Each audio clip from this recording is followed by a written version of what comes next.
ഓം ശാന്തി. ഇന്നത്തെ മുരളിയുടെ ചർച്ചയിലേക്ക് കടക്കാം. ഇന്നത്തെ തീയതി 22/5/2026. ബാബയുടെ മുരളി ചർച്ച ചെയ്യാം. ഇന്നത്തെ ഈ ആഴത്തിലുള്ള പഠനത്തിലേക്ക് നിങ്ങൾക്കെല്ലാവർക്കും സ്വാഗതം. അതെ, എല്ലാവർക്കും സ്വാഗതം. ഇന്ന് നമ്മൾ വളരെ ഗൗരവമുള്ള ഒരു വിഷയമാണ് നോക്കാൻ പോകുന്നത്. തീർച്ചയായും. ഇന്നത്തെ മുരളിയുടെ പ്രധാന സന്ദേശം അഥവാ ഹെഡിംഗ് ബാബ തുടക്കത്തിൽ തന്നെ പറഞ്ഞിട്ടുണ്ട്. അതായത്, സേവനം ആരംഭിക്കേണ്ടത് വീട്ടിൽ നിന്നാണ്. ആരെല്ലാം ദേവീദേവതാധർമ്മത്തിലേതാണോ അവർക്കാദ്യം ജ്ഞാനം കൊടുക്കണം. ഇത് കേൾക്കുമ്പോൾ വളരെ ലളിതമായൊരു നിർദ്ദേശമായിട്ട് തോന്നും, അല്ലേ? അതെ, പെട്ടെന്ന് കേൾക്കുമ്പോൾ അങ്ങനെയാ തോന്നുക. പക്ഷേ ഇതിന്റെ ഉള്ളിൽ വലിയൊരു അർത്ഥമുണ്ട്. ബാബ ഈ ആശയത്തെ ഇന്നത്തെ ലോകത്തിന്റെ അവസ്ഥയുമായിട്ടാണ് ബന്ധിപ്പിക്കുന്നത്. നിങ്ങൾ ചുറ്റുമൊന്ന് നോക്കൂ, എവിടെയും സമാധാനമില്ലായ്മയാണ്. ശരിയാ, എവിടെ നോക്കിയാലും യുദ്ധങ്ങളും പ്രശ്നങ്ങളും മാത്രമാണ്. അതെ, രാജ്യങ്ങൾ തമ്മിൽ യുദ്ധം, സമൂഹത്തിൽ സ്പർദ്ധ, എന്തിന് ഓരോ വീടുകളിലും വഴക്കുകളും അസ്വസ്ഥതകളുമാണ്. അതുകൊണ്ടാണ് ബാബ പറയുന്നത്, ലോകത്തിൽ ശാന്തി സ്ഥാപിക്കുക എന്നത് മനുഷ്യർക്ക് സാധ്യമല്ല എന്ന്. ഓഹോ, അപ്പം മനുഷ്യർ വിചാരിച്ചാൽ ലോകസമാധാനം സാധ്യമല്ല? ഒരിക്കലുമില്ല. കാരണം മനുഷ്യരെല്ലാം ഇപ്പോൾ വികാരികളാണ്. സ്വന്തം മനസ്സിലെ വികാരങ്ങളെ നിയന്ത്രിക്കാൻ കഴിയാത്ത മനുഷ്യർക്ക് എങ്ങനെയാ ലോകത്ത് ശാന്തി കൊണ്ടുവരാൻ സാധിക്കുക? അത് ശരിയായൊരു പോയിന്റാണ്. മുഴുവൻ വിശ്വത്തിലും ശാന്തി സ്ഥാപന ചെയ്യുന്ന ആ വലിയ കർത്തവ്യം ഒരു ബാബയുടേത് മാത്രമാണ്. വിശ്വപിതാവായ ബാബയ്ക്ക് മാത്രമേ ആ മാറ്റം കൊണ്ടുവരാൻ കഴിയൂ. എനിക്കിത് കേൾക്കുമ്പോൾ തോന്നിയൊരു ഉപമയുണ്ട്. അതായത്, നമ്മൾ അഴുക്ക് പുരണ്ട കൈകൾ കൊണ്ട് ഒരു കണ്ണാടി വൃത്തിയാക്കാൻ ശ്രമിക്കുന്നത് പോലെയാണ് മനുഷ്യർ സ്വന്തം നിലയ്ക്ക് ലോകസമാധാനം കൊണ്ടുവരാൻ ശ്രമിക്കുന്നത്. കൃത്യമായി പറഞ്ഞു. അഴുക്ക് കൈകൾ കൊണ്ട് തുടച്ചാൽ അതെ, നമ്മൾ എത്രത്തോളം ശ്രമിക്കുന്നുവോ അത്രത്തോളം ആ കണ്ണാടി വീണ്ടും അഴുക്കാകുകയുള്ളൂ. സ്വന്തം ഉള്ളിലെ വികാരങ്ങളെ മാറ്റാതെ ലോകത്തെ നന്നാക്കാൻ കഴിയില്ല. തീർച്ചയായും. അങ്ങനെ നോക്കുമ്പോൾ ലോകസമാധാനത്തെക്കുറിച്ച് സംസാരിക്കുമ്പോൾ എനിക്ക് ആദ്യം ഓർമ്മ വരുന്നത് ഓം ശാന്തി എന്ന വാക്കാണ്. പലരും ധരിച്ചുവെച്ചിരിക്കുന്നത് ഓം ശാന്തി എന്നതിന്റെ അർത്ഥം ഭഗവാൻ എന്നാണല്ലേ? അതെ, പലർക്കും ആ ഒരു തെറ്റിദ്ധാരണയുണ്ട്. അവിടെയാണ് ബാബ തികച്ചും വ്യത്യസ്തവും ലളിതവുമായൊരു അർത്ഥം നൽകുന്നത്. ബാബ പറയുന്നു, ഓം എന്നതിന്റെ അർത്ഥം ഭഗവാനല്ല, മറിച്ച് ഞാൻ ആത്മാവാണ്, ഇത് എന്റെ ശരീരമാണ് എന്നാണ്. വാവ, അതൊരു വലിയ തിരിച്ചറിവാണല്ലോ. അതെ, നിങ്ങളൊന്ന് ചിന്തിച്ചു നോക്കൂ. ഞാൻ ശരീരമല്ല, ശാന്തസ്വരൂപമായ ഒരു ആത്മാവാണ് എന്ന് മനസ്സിലാക്കുമ്പോൾ തന്നെ നമ്മുടെ ഉള്ളിലെ പകുതി അശാന്തിയും ഇല്ലാതാകും. ശരിക്കും അത് നമ്മുടെ കാഴ്ചപ്പാട് തന്നെ മാറ്റും. അതുപോലെ തന്നെ മൻമനാഭവ എന്ന് ബാബ ഇടയ്ക്കിടയ്ക്ക് പറയുന്നുണ്ട്. ഇതിനർത്ഥം ഈ ശരീരത്തിന്റെ അച്ഛനെയല്ല, മറിച്ച് ആത്മാക്കളുടെ പരിധിയില്ലാത്ത അച്ഛനെ ഓർമ്മിക്കുക എന്നാണ്. അതായത് പരമപിതാവിനെ. അതെ, ഇവിടെ നമ്മൾ മനസ്സിലാക്കേണ്ട ഏറ്റവും പ്രധാനപ്പെട്ട ഒരു ആത്മീയ ശാസ്ത്രമുണ്ട്. പരംപിത പരമാത്മാവ് ജനനമരണ ചക്രത്തിൽ വരുന്നില്ല. എന്നാൽ മനുഷ്യരായ നാം, അതായത് ആത്മാക്കൾ, ജനനമരണ ചക്രത്തിലേക്ക് വരുന്നുണ്ട്. ഒന്ന് നിൽക്കൂ, അവിടെ എനിക്കൊരു ചെറിയ സംശയമുണ്ട്. ചോദിച്ചോളൂ. ഭഗവാൻ ജനനമരണ ചക്രത്തിൽ വരുന്നില്ല, പക്ഷെ നമ്മൾ വരുന്നു. അപ്പോ പിന്നെ ഈ സൃഷ്ടിയുടെ ആദി, മധ്യ, അന്ത്യം എന്നിവയുടെ രഹസ്യം നമ്മൾ എങ്ങനെ മനസ്സിലാക്കും? നമുക്കത് സ്വന്തമായി കണ്ടെത്താൻ കഴിയുമോ? ഒരിക്കലുമില്ല. അവിടെയാണ് ബാബയുടെ യഥാർത്ഥ റോളുള്ളത്. ആ രഹസ്യങ്ങൾ മനസ്സിലാക്കിത്തരാൻ ബാബ സാകാരത്തിലേക്ക് വരേണ്ടതുണ്ട്. ഓഹോ, അപ്പോ ബാബ വന്ന് പറഞ്ഞു തരണം. അതെ, കാരണം മനുഷ്യർ ജനന മരണങ്ങളിലൂടെ കടന്നുപോയി അവരുടെ യഥാർത്ഥ സ്വരൂപം മറന്നുപോയിരിക്കുകയാണ്. ജ്ഞാനസാഗരനായ ബാബയ്ക്കല്ലാതെ മറ്റാർക്കും ഈ രാജയോഗം പഠിപ്പിച്ചു തരാനോ പതിതരായ നമ്മെ വീണ്ടും പാവനമാക്കി മാറ്റാനോ കഴിയില്ല. അപ്പോൾ നമ്മൾ മറന്നുപോയ ആ ചരിത്രം ബാബ ഓർമ്മിപ്പിക്കുകയാണ്. ഇവിടെയാണ് ഏറ്റവും രസകരമായ കാര്യം വരുന്നത്. എന്താണത്? ആദിമധ്യ അന്ത്യത്തിന്റെ രഹസ്യങ്ങളെക്കുറിച്ച് പറയുമ്പോൾ ഭാരതത്തിന്റെ ചരിത്രത്തെക്കുറിച്ചും നമ്മുടെ ശാസ്ത്രങ്ങളിലെ ചില വലിയ തെറ്റുകളെക്കുറിച്ചും ബാബ കൃത്യമായി ചൂണ്ടിക്കാണിക്കുന്നുണ്ട്. അതെ, ശാസ്ത്രങ്ങൾ പലതും തെറ്റായിട്ടാണ് രേഖപ്പെടുത്തിയിരിക്കുന്നത്. ശാസ്ത്രങ്ങൾ പറയുന്നത് ഈ കൽപ്പത്തിന്റെ ആയുസ് ലക്ഷക്കണക്കിന് വർഷങ്ങളാണെന്നാണ്. എന്നാൽ ബാബ പറയുന്നു അത് ശരിയല്ല എന്ന്. തീർച്ചയായും ശരിയല്ല. ലക്ഷക്കണക്കിന് വർഷങ്ങളെന്ന് പറയുമ്പോൾ മനുഷ്യർക്ക് ഒരു കണക്കുമില്ലാതെ വരും. നമ്മൾ ആകെ കൺഫ്യൂസ്ഡ് ആവും. അതെ. എന്നാൽ ബാബ വളരെ കൃത്യമായ കണക്ക് പറയുന്നു. സത്യയുഗത്തിൽ ഭാരതം മാത്രമായിരുന്നു ഉണ്ടായിരുന്നത്. അതായിരുന്നു സ്വർഗം. പിന്നീട് നമ്മൾ കൃത്യമായി 84 ജന്മങ്ങളിലൂടെ കടന്നുപോയി. 84 ജന്മങ്ങൾ അല്ലേ? അതെ. സത്യയുഗത്തിൽ 8 ജന്മങ്ങളും ത്രേതായുഗത്തിൽ 12 ജന്മങ്ങളും എടുക്കുന്നു. ജനന മരണങ്ങളിലൂടെ കടന്നുപോകുന്തോറും ആത്മാവിൽ പതിയെ പതിയെ കറ പിടിക്കാൻ തുടങ്ങി. ഒരു സ്വർണപാത്രം ഉപയോഗിച്ചുപയോഗിച്ച് അതിന്റെ തിളക്കം നഷ്ടപ്പെടുന്നതുപോലെ. കൃത്യം. അങ്ങനെ നമ്മൾ താഴേക്ക് വന്നു. സ്വർഗത്തിൽ നിന്ന് ഇന്നത്തെ ഈ നരകത്തിലേക്കുള്ള ആ വലിയ വീഴ്ച. ഇതിനിടയിൽ സംഭവിച്ച ഒരു വലിയ അബദ്ധത്തെക്കുറിച്ച് ബാബ പറയുന്നുണ്ട്. ഗീതയിലെ തെറ്റ് അല്ലേ? അതെ, ഗീതയിലെ ഏറ്റവും വലിയ തെറ്റ്. ഭഗവാന് പകരം ശ്രീകൃഷ്ണന്റെ പേര് എഴുതിയതാണ് ആ തെറ്റ് എന്ന് ബാബ വ്യക്തമാക്കുന്നു. പക്ഷേ ഇത് കേൾക്കുന്ന ഒരാൾക്ക് തോന്നും, ശ്രീകൃഷ്ണനെ ഭഗവാനായി കണ്ടാൽ എന്താണ് കുഴപ്പമെന്ന്. അതിൽ അത്ര വലിയൊരു തെറ്റ് എന്താണുള്ളത്? അത് മനസ്സിലാക്കാൻ നമ്മൾ ശ്രീകൃഷ്ണന്റെ യാത്ര നോക്കണം. ശ്രീകൃഷ്ണൻ ദൈവിക ഗുണങ്ങളുള്ള ഒരു രാജധാനിയിലായിരുന്നു. അതായത് സത്യയുഗത്തിലെ ആദ്യത്തെ രാജകുമാരൻ. അതെ, സ്വർഗത്തിലെ രാജകുമാരൻ. അദ്ദേഹം അവിടെ സർവഗുണസമ്പന്നനും പൂജ്യനുമായിരുന്നു. എന്നാൽ ജനനമരണ ചക്രങ്ങളിലൂടെ കടന്ന് 84 ജന്മങ്ങളെടുത്ത് അദ്ദേഹം പൂജരിയായി മാറി. ഓഹോ, അപ്പോ അദ്ദേഹം താഴേക്ക് വന്നു. അതെ. സ്വന്തം കർമ്മഫലങ്ങൾ അനുഭവിക്കുന്ന ഒരു ദേവതയെ എങ്ങനെയാണ് സർവശക്തിവാനായ ഭഗവാൻ എന്ന് വിളിക്കുക? ഇതിനെ വിരാട് രൂപത്തിന്റെ സങ്കല്പവുമായി ബാബ ബന്ധിപ്പിക്കുന്നുണ്ട്. ഓ, വിരാട് രൂപം, അതായത് ആ പ്രപഞ്ചപുരുഷന്റെ രൂപമല്ലേ? അതിലെ ബ്രാഹ്മണരെ എവിടെയാണ് കാണിക്കുന്നത്? അവിടെയാണ് രസകരമായ കാര്യം. വിരാട് രൂപത്തിൽ ദേവത, ക്ഷത്രിയൻ, വൈശ്യൻ, ശൂദ്രൻ എന്നിവരെ മാത്രമാണ് കാണിക്കുന്നത്. അതിൽ ബ്രാഹ്മണരുടെ പേരില്ല. ശരിക്കും? അതെന്തുകൊണ്ടാ? എന്തുകൊണ്ടെന്നാൽ ഇന്നത്തെ ലൗകിക ബ്രാഹ്മണരും വികാരികളാണ് എന്ന് പൊതുവെ കരുതപ്പെടുന്നു. എന്നാൽ ബാബ പറയുന്ന ബ്രാഹ്മണർ അവരല്ല. ബ്രാഹ്മണരാണ് ഏറ്റവും ഉയർന്നവർ. അതായത് ചൂട്ടി അഥവാ ശിഖ. അതെ, ശിഖയാണ് ബ്രാഹ്മണർ. ശിവൻ അതിനു മുകളിലാണ്. സത്യത്തിൽ ദേവതകളേക്കാൾ ഉത്തമമാണ് ഈ യഥാർത്ഥ ബ്രാഹ്മണർ. കാരണം അവരാണ് ബാബയുടെ നേരിട്ടുള്ള മക്കൾ. തീർച്ചയായും. അതുകൊണ്ടാണ് ശ്രീകൃഷ്ണനെയോ ബ്രഹ്മാവിനെയോ ഭഗവാൻ എന്ന് വിളിക്കാൻ കഴിയില്ല എന്ന് ബാബ അടിവരയിട്ട് പറയുന്നത്. ജ്ഞാനസാഗരനായ ബാബ മാത്രമാണ് സർവരുടെയും സദ്ഗതിദാതാവ്. അപ്പോ നമ്മൾ യഥാർത്ഥ ബ്രാഹ്മണരാണ്. പക്ഷേ ഈ സ്വർഗത്തിൽ നിന്ന് നമ്മെ പതിതമാക്കി നരകത്തിലേക്ക് തള്ളിയിട്ടത് എന്താണെന്ന് ബാബ വളരെ വ്യക്തമായി പറയുന്നുണ്ടല്ലോ. കാമമാകുന്ന മഹാശത്രു. അതെ, കാമമാണ് യഥാർത്ഥ വില്ലൻ. സത്യയുഗത്തിൽ ആരും വികാരികളായിരുന്നില്ല. എന്നാൽ ഈ രാവണരാജ്യത്തിൽ നമ്മെ പതിതമാക്കിയത് ഈ വികാരങ്ങളാണ്. കാമം ആദി മധ്യേ അന്ത്യം ദുഃഖം നൽകുന്നു എന്ന് ബാബ ഓർമ്മിപ്പിക്കുന്നു. ഇതൊരു വലിയ മുന്നറിയിപ്പ് തന്നെയാണ്. അതെ. ഇവിടുന്നങ്ങോട്ട് ഈ വിനാശകാലത്തെക്കുറിച്ചും ബാബ പറയുന്ന കാര്യങ്ങൾ വളരെ ഗൗരവമുള്ളതാണ്.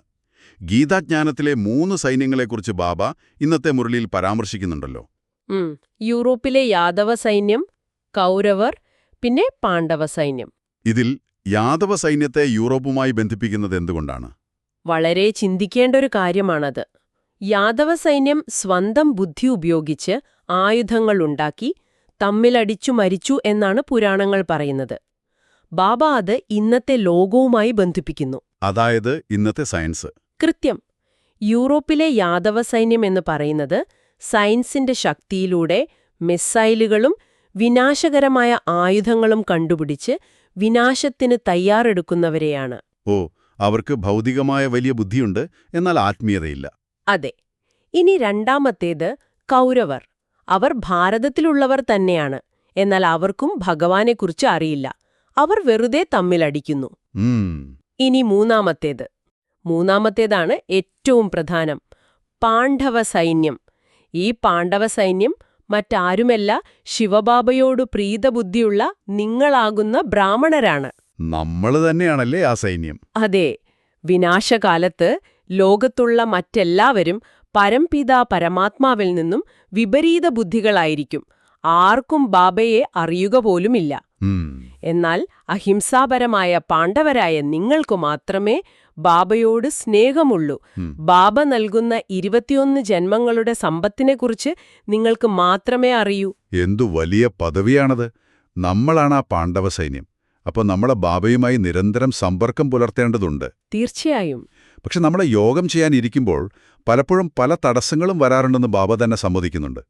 ബാബ ഉപയോഗിച്ച റേഡിയോ വിഘ്നം എന്ന ഉപമ എനിക്ക് വളരെ ഇഷ്ടപ്പെട്ടു. വളരെ നല്ലൊരു ഉപമയാണത്. അതെ, ഒരു റേഡിയോയിൽ സിഗ്നൽ കിട്ടാതിരിക്കാൻ ഇടയ്ക്ക് മറ്റ് തടസ്സങ്ങൾ വരുന്നതുപോലെയാണ് യോഗം ചെയ്യുമ്പോൾ മായ വിഘ്നമുണ്ടാക്കുന്നത്. അതെ, കറക്റ്റ്. നമ്മൾ ബാബയുമായി കണക്ട് ചെയ്യാൻ ശ്രമിക്കുന്നു, അപ്പോഴേക്കും മായയുടെ ഇന്റർഫറൻസ് വരുന്നു. അനാവശ്യ ചിന്തകളായും പ്രശ്നങ്ങളായും മായ വരും. ഇതിൽ നിന്നും രക്ഷ നേടി പാണ്ഡവ സൈന്യത്തിനെ എങ്ങനെ ഈ മഹാശത്രുവിനെ തോൽപ്പിക്കാം? ഈ റേഡിയോ വിഘ്നങ്ങളെ എങ്ങനെ മറികടക്കാം? ആ വിഘ്നങ്ങളെ മറികടക്കാൻ നമുക്ക് കൃത്യമായ നിയമങ്ങൾ ആവശ്യമാണ്. ഈ ജ്ഞാനമാർഗത്തിൽ കേവലം കാര്യങ്ങൾ കേട്ട് മനസ്സിലാക്കിയാൽ മാത്രം പോരാ. പിന്നെന്താ വേണ്ടത്? അത് ജീവിതത്തിൽ പ്രാവർത്തികമാക്കണം. അതുകൊണ്ടാണ് ബാബ ധാരണയ്ക്കുള്ള മുഖ്യസാരങ്ങൾ നൽകുന്നത്. ഇത് കേൾക്കുന്ന നിങ്ങൾ ഓരോരുത്തരും ജീവിതത്തിൽ കൊണ്ടുവരേണ്ട മാറ്റങ്ങളാണിത്. അതെ, ഇതൊരു സത്സംഗമല്ല, ഇതൊരു ജ്ഞാനമാർഗമാണ്. ഇത് വെറുമൊരു കഥ പറച്ചിലല്ല, നമ്മുടെ ജീവിതം മാറ്റാനുള്ള ഗൈഡാണ്. തീർച്ചയായും. അതുകൊണ്ട് നമ്മൾ എന്ത് ധാരണ ചെയ്യണമെന്ന് ബാബ കൃത്യമായി പറയുന്ന ആ പോയിന്റുകൾ നമുക്കൊന്ന് നോക്കാം. പറയാം. ധാരണയ്ക്കുള്ള മുഖ്യ സാരത്തിൽ ഒന്നാമതായി ബാബ പറയുന്നത് ഇതാണ്: ഒരു ബാബയോട് സത്യമായ പ്രീതി വെച്ച് സത്യം സത്യമായ പാണ്ഡവനാകണം. മരണം സമീപത്താണ് നിൽക്കുന്നത്, അതിനാൽ പവിത്രരായി മാറി പുതിയ ലോകത്തിന്റെ അധികാരിയാകണം. വളരെ പ്രധാനപ്പെട്ട കാര്യമാണ്. അതെ.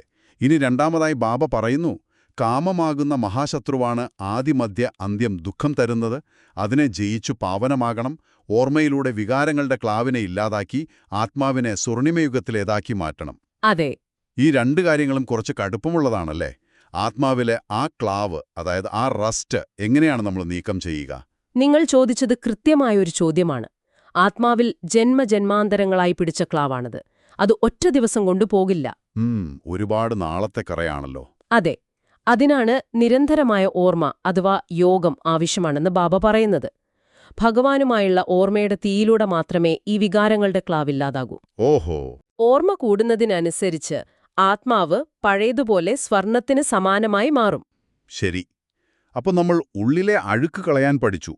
പക്ഷേ ഇത് പൂർണ്ണമാകണമെങ്കിൽ നമ്മൾ ജീവിക്കുന്ന സമൂഹത്തിലും നമ്മൾ മാറേണ്ടതുണ്ടല്ലോ. തീർച്ചയായും. മറ്റുള്ളവരോടുള്ള ഇടപെടൽ വളരെ പ്രധാനമാണ്.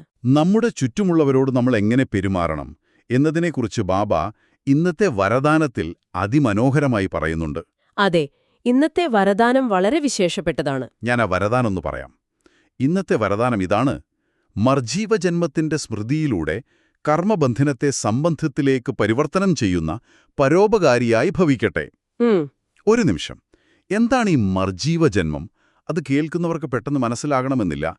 ജീവിച്ചിരിക്കെ മരിക്കുക എന്നാണോ അതിനർത്ഥം? അതെ, കൃത്യമായി പറഞ്ഞാൽ പഴയ സ്വഭാവങ്ങളെയും വികാരങ്ങളെയും സംബന്ധിച്ച് നമ്മൾ മരിച്ചു കഴിഞ്ഞു എന്നാണ് ബാബ ഉദ്ദേശിക്കുന്നത്. നിങ്ങളിപ്പോൾ ബാബയുടെ കുട്ടികളായി പുതിയ ജന്മം എടുത്തിരിക്കുകയാണ്. ഓ, അപ്പോ അതാണ് മർജീവജന്മം. അതെ, ഈ പുതിയ ജന്മത്തില് നമ്മൾ പഴയ രീതിയിലല്ല പ്രതികരിക്കേണ്ടത്. നമ്മുടെ ലൗകിക കർമ്മബന്ധനങ്ങളെ, അതായത് മുൻ ജന്മങ്ങളിലെ കണക്കുപുസ്തകങ്ങളെ നമ്മൾ ശ്രീമതത്തിന്റെ ആധാരത്തിൽ സേവനത്തിന്റെ സംബന്ധമാക്കി മാറ്റണം. എന്നുവെച്ചാൽ? അതായത് ബാബ പറയുന്നത്, നമ്മളെ ഉപദ്രവിക്കുന്ന പാപാത്മാക്കളോടുപോലും അപകാരികളായ ആത്മാക്കളോടുപോലും വെറുപ്പിനു പകരം ദയാമനസ്കരായി കരുണയോടെ സേവനം ചെയ്യണമെന്നാണ്. അപ്പോഴാണ് നാം യഥാർത്ഥത്തിൽ വിശ്വമംഗളകാരി അഥവാ പരോപകാരിയാകുന്നത്. എനിക്കിവിടെ ഒരു ചെറിയ വിയോജിപ്പുണ്ട്. അതായത് തിയറിയായിട്ട് കേൾക്കാൻ ഇത് വളരെ മനോഹരമാണ്. എന്നാൽ പ്രായോഗികമായി ചിന്തിച്ചു നോക്കൂ. നമ്മളെ ദ്രോഹിക്കാൻ നിൽക്കുന്ന, അല്ലെങ്കിൽ ഓഫീസിലോ വീട്ടിലോ നമ്മളെ എപ്പോഴും അസ്വസ്ഥപ്പെടുത്തുന്ന ഒരാളോട് എങ്ങനെയാണ് നമുക്കൊരു പരോപകാരിയായി കരുണയോടെ പെരുമാറാൻ കഴിയുക? അത് നമ്മളൊരു പരാജിതനായി മാറുന്നതിന് തുല്യമല്ലേ? വളരെ സ്വാഭാവികമായൊരു സംശയമാണിത്. പലർക്കും ഇത് തോന്നാറുണ്ട്. എന്നാൽ അവിടെയാണ് കർമ്മസിദ്ധാന്തം പ്രവർത്തിക്കുന്നത്. ഓഹോ. ഒരാൾ നമ്മളെ ദ്രോഹിക്കുന്നുവെങ്കിൽ അത് കഴിഞ്ഞ ജന്മത്തിലെ ഏതെങ്കിലും ഒരു കർമ്മബന്ധനമാണ്. നമ്മൾ തിരിച്ചു ദേഷ്യപ്പെട്ടാൽ ആ ബന്ധനം കൂടുതൽ മുറുകും. അത് ശരിയാ. എന്നാൽ നമ്മൾ സ്നേഹവും കരുണയും കാണിച്ചാൽ ആ അക്കൗണ്ട് അവിടെ വെച്ച് തീരുകയാണ്. കർമ്മബന്ധനങ്ങളെ വെറുപ്പുകൊണ്ട് മുറിക്കാൻ കഴിയില്ല. സ്നേഹം കൊണ്ടും സേവനം കൊണ്ടും മാത്രമേ അത് സാധിക്കൂ. ഇതാണ് ബാബ പഠിപ്പിക്കുന്ന ഏറ്റവും വലിയ ആത്മീയ വിദ്യ. അത് വളരെ വ്യക്തമായി. അപ്പോ വെറുപ്പിനെ വെറുപ്പുകൊണ്ട് തോൽപ്പിക്കാൻ കഴിയില്ല. അതിനോട് ചേർത്ത് വായിക്കേണ്ടതാണ് ഇന്നത്തെ സ്ലോഗനം. അതെ, ഇന്നത്തെ സ്ലോഗൻ എന്താണ്? ബാബാ സ്ലോഗനിൽ പറയുന്നു, സമയം അഥവാ പരിസ്ഥിതി അനുസരിച്ച് വൈരാഗ്യം വന്നുവെങ്കിൽ ഇതും അല്പകാല വൈരാഗ്യമാണ്, സദാകാലത്തെ വൈരാഗ്യമാകൂ. വളരെ ആഴമുള്ള വാക്കുകൾ. അതായത് നമ്മൾക്ക് ചിലപ്പോൾ ജീവിതത്തിൽ വലിയ പ്രശ്നങ്ങൾ വരുമ്പോഴോ അല്ലെങ്കിൽ ആരെങ്കിലും മരിക്കുമ്പോഴോ ഒക്കെ തോന്നും, ഈ ലോകത്തൊന്നും ഒന്നുമില്ല, എല്ലാം മായയാണെന്ന്. ശ്മശാന വൈരാഗ്യമെന്ന് പറയുമല്ലോ. അതെ അതെ. പക്ഷെ കുറച്ചു കഴിയുമ്പോൾ നമ്മൾ വീണ്ടും പഴയതുപോലെയാകും. ഈ അല്പകാല വൈരാഗ്യം പോരാ, സദാകാലത്തേക്കും ആ ഒരു ഡിറ്റാച്ച്മെന്റ് വേണമെന്നാണ് ബാബ ഓർമ്മിപ്പിക്കുന്നത്. അതെ, സാഹചര്യങ്ങൾ നമ്മെ നിയന്ത്രിക്കാൻ പാടില്ല. ഇനി ഇതിന്റെ ബാക്കി പത്രമായി ബാബ ഇന്നത്തെ അവ്യക്ത സൂചന നൽകുന്നുണ്ട്. എന്താണത്? ബാബയുടെ ഇന്നത്തെ അവ്യക്ത സൂചന ഇതാണ്: സദാ അജഞ്ചല സുദൃഢ ഏകരസസ്ഥിതിയുടെ അനുഭവം ചെയ്യുക. ഏകരസസ്ഥിതി? അതെ. ഇതിൽ മായയുമായുള്ള യുദ്ധത്തെക്കുറിച്ച് ബാബ വളരെ വ്യത്യസ്തമായൊരു കാര്യം പറയുന്നുണ്ട്. വിഘ്നങ്ങളോ സമസ്യകളോ മായയുടെ യുദ്ധങ്ങളോ വരുമ്പോൾ അതിനെ ഒരു യുദ്ധമായി കാണാതെ അതൊരു കളി പോലെ അനുഭവിക്കണമെന്നാണ് ബാബ പറയുന്നത്. വാവ്, അതൊരു പുതിയ ചിന്തയാണല്ലോ. അതെ, യുദ്ധമെന്ന് കരുതുമ്പോൾ നമ്മൾ പരിഭ്രമിക്കും. എന്നാൽ അതൊരു കളിയാണെന്ന് മനസ്സിലാക്കുമ്പോൾ നമ്മുടെ ഉള്ളിൽ സന്തോഷമുണ്ടാകും. ഈ അവ്യക്ത സൂചന കേട്ടപ്പോൾ എനിക്കൊരു വീഡിയോ ഗെയിമുമായി അതിനെ താരതമ്യം ചെയ്യാൻ തോന്നി. വീഡിയോ ഗെയിമോ? അതെങ്ങനെ? നമ്മളൊരു വീഡിയോ ഗെയിം കളിക്കുമ്പോൾ മുന്നിൽ വരുന്ന വില്ലന്മാരെയും തടസ്സങ്ങളെയും കണ്ട് നമ്മൾ പേടിച്ച് കരയാറില്ലല്ലോ. ഇല്ല, ഒരിക്കലുമില്ല. പകരം അടുത്ത ലെവൽ കുറച്ചുകൂടി കടുപ്പമാണല്ലോ, ഇത് ഞാൻ എങ്ങനെയെങ്കിലും കടക്കും എന്നൊരു ആവേശമാണ് നമുക്കുണ്ടാകുക. മായയുടെ വിഘ്നങ്ങളെ നമ്മൾ അതുപോലെ ഒരു കളിയായി കണ്ടാൽ പുതിയ ലെവൽ കടക്കുന്ന സന്തോഷത്തോടെ നമ്മൾ ഈ ഏകരസസ്ഥിതിയിൽ മുന്നോട്ടു പോകും. കൃത്യമായി പറഞ്ഞാൽ അതുതന്നെ. നിങ്ങൾ പറഞ്ഞ ആ വീഡിയോ ഗെയിം ഉപമ നമുക്കൊന്ന് വിപുലീകരിച്ചു നോക്കാം.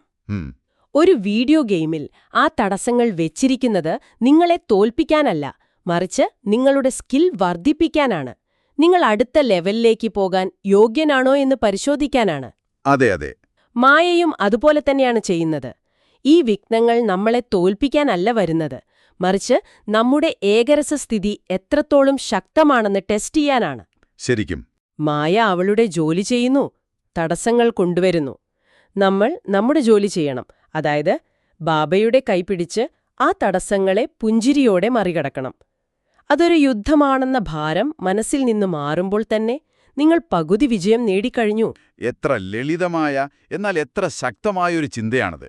അപ്പോൾ നമ്മൾ ഇന്നത്തെ ഈ അതിശയകരമായ ചർച്ചയുടെ അവസാന ഭാഗത്തേക്ക് വരികയാണ്. നമ്മൾ ഇന്ന് ചർച്ച ചെയ്ത കാര്യങ്ങൾ ഒറ്റ വരികളിൽ നമുക്കൊന്ന് റിവൈസ് ചെയ്യാം. വിശ്വത്തിൽ ശാന്തി സ്ഥാപിക്കുക എന്നത് മനുഷ്യർക്ക് അസാധ്യമാണ്, അത് ബാബയുടെ മാത്രം കർത്തവ്യമാണ് എന്ന് നമ്മൾ കണ്ടു. അതെ. ഓം ശാന്തി എന്നതിന്റെ യഥാർത്ഥാർത്ഥം ഞാനൊരു ആത്മാവാണ് എന്നതാണ്. ഗീതയിൽ ഭഗവാന് പകരം ശ്രീകൃഷ്ണന്റെ പേര് വന്ന ആ വലിയ തെറ്റിനെക്കുറിച്ച് ബാബ വ്യക്തമാക്കി തന്നു. ഭാരതം എരുതുക്കിണ്ണാവി തിന്നവനിലൂടെ കടന്നുവന്ന് എങ്ങനെയാണ് സത്യയുഗത്തിൽ നിന്ന് ഇന്നത്തെ അവസ്ഥയിലെത്തിയത് എന്ന് നമ്മൾ മനസ്സിലാക്കി. മഹാശത്രുവായ കാമത്തെ തോൽപ്പിക്കേണ്ടതിന്റെ ആവശ്യകതയും ലോകത്തിലെ 3 സൈന്യങ്ങളെക്കുറിച്ചും നമ്മൾ ചർച്ച ചെയ്തു. തീർച്ചയായും. അതുപോലെ ഇന്നത്തെ വരദാനത്തിലൂടെ, മർജീവജന്മത്തിലൂടെ കർമ്മബന്ധനങ്ങളെ സേവനത്തിന്റെ ബന്ധങ്ങളാക്കി മാറ്റി ഒരു പരോപകാരിയാകാൻ നമ്മൾ പഠിച്ചു. ഒപ്പം സ്ലോഗനിലൂടെ സദാകാലത്തെ വൈരാഗിയാകാനും അവ്യക്ത സൂചനയിലൂടെ മായയുടെ യുദ്ധങ്ങളെ ഒരു കളിയായി കണ്ട് ഏകരസസ്ഥിതി നിലനിർത്താനും ബാബ നമ്മെ ഓർമ്മിപ്പിച്ചു. എല്ലാം വളരെ കൃത്യമായി ബാബ പറഞ്ഞു തന്നിട്ടുണ്ട്. അപ്പോ ഈ ചർച്ച കേട്ടുകൊണ്ടിരിക്കുന്ന നിങ്ങളോടെനിക്ക് അവസാനമായി ഒരു ചിന്ത നൽകാനുണ്ട്. ഇന്നത്തെ നിങ്ങളുടെ ജീവിതത്തിൽ മായ കൊണ്ടുവരുന്ന ഏറ്റവും വലിയ തടസ്സത്തെ ഒരു ഭയപ്പെടുത്തുന്ന യുദ്ധമായി കാണാതെ ബാബയോടൊപ്പമുള്ള ഒരു ചെറിയ കളിയായി കണ്ടാൽ നിങ്ങളുടെ പ്രതികരണം എങ്ങനെ മാറും? അതൊരു വലിയ ചോദ്യമാണ്. അതെ, നിങ്ങളുടെ ഉള്ളിലെ ഭയം മാറി അവിടെ ആവേശം വരുന്നില്ലേ? ഒന്ന് ചിന്തിച്ചു നോക്കൂ. ആ ഒരൊറ്റ മാറ്റം നിങ്ങളുടെ ജീവിതത്തിൽ വലിയ അത്ഭുതങ്ങൾ സൃഷ്ടിച്ചേക്കാം. ഈ ചിന്തയോടെ ഇന്നത്തെ ഈ ചർച്ച നമ്മളിവിടെ അവസാനിപ്പിക്കുകയാണ്. ഓം ശാന്തി. ഓം ശാന്തി.